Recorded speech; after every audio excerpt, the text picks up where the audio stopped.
welcome back to it. It is time for Off the Collar with Father Eric Schild as we continue on in our Easter season. And Father Eric, I have to tell you, I'm very excited to have you back for this particular segment of Off the Collar as we get closer, by the way, to our big celebration of the big old comedy roast of one Father Eric Schild. Well, and I guess I'm trying to get excited for that. I'm very nervous about it because I don't know that there's really a lot of material out there to roast me on. Oh, that's very funny. That's the funniest thing you've ever said on this segment. I've heard what the roasters are bringing forward, and it's going to be good. Well, we've seen his list of topics not to bring up, and there's nothing left. Yeah, right. Yeah, the very exhaustive list. Topics. Yeah. All right, we're going to jump right into this one. I am very excited to hear your answer to this first question. It's a little bit long, so stay with me on this one. But could definitely happen. A great disagreement is broken out between the two Jesuses. Now, stay with me on this. TV Jesus, Jonathan Roumie, and movie Jesus, Jim Caviezel. So great disagreement is broken out between them. People are taking sides, and it's threatening to cause great disunity. You've been brought in to mediate. What is the disagreement about, and how are you going to bring the Jesuses back together? Oh, my gosh. Well, the disagreement would be very, very clear. Okay. Right? It'd be who has the better hair. It'd be who has the better Jesus hair. Right? Better Jesus hair. And the dispute would be settled when I would just look at them and go, hey, both of you could have mine. So, you should just be happy with what you got and keep on going, gentlemen. Okay? There you keep go. on going. I like it. What a great answer. Yeah, there you go. And peace reigns once again between the Jesuses. That's good. The Jesus. Yes. Oh, all right, Father Eric, what's the weirdest thing you feel even mildly competitive about? The weirdest thing that I feel competitive about. Yeah, even a little competitive, yeah. Yeah, probably being known for using the biggest amount of incense in Mass. I think oftentimes Bishop Thomas likes to tout that.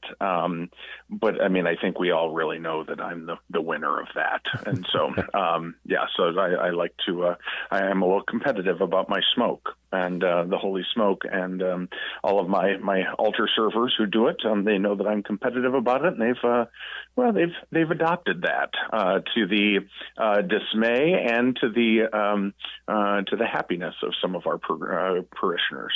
I feel somewhat qualified to be the one who answers this. So I live about a block and a half from the cathedral, and I attend the cathedral from time to time. And then I know people who live somewhat close to St. Joseph, and I myself attend there from time to time. You win. You win. And there's no doubt about it. Well, people all over Maumee smell the smoke. I've never smelled the smoke from the cathedral in my home. This is what happened at Dale's Bar and Grill on Holy Thursday night after Mass. I took my altar servers, all my high school and guys, out to Dale's, and then we come back and we close out adoration until 12. And so, so we give them a little food, and then we have some time with the Lord, right? And yeah.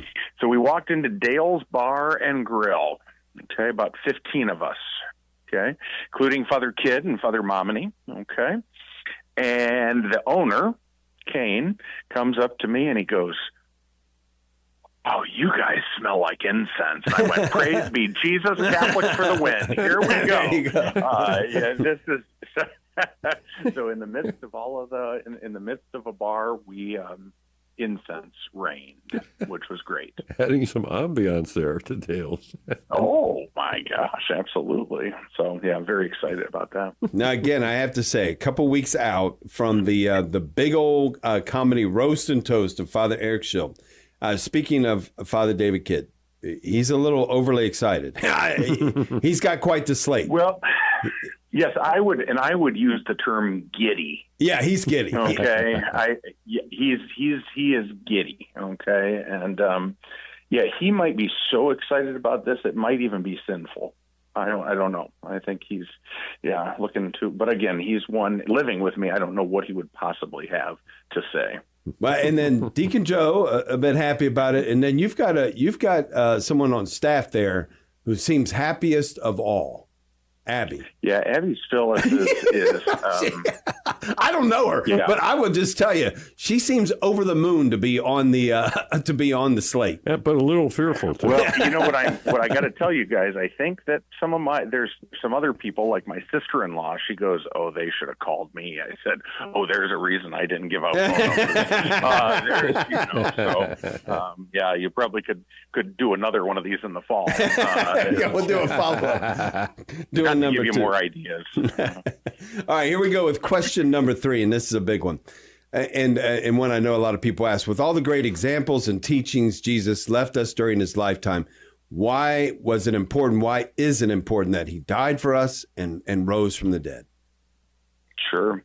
Well, the dying part is key because, it's why we have crucifixes in nearly every room, and some have 2 or more.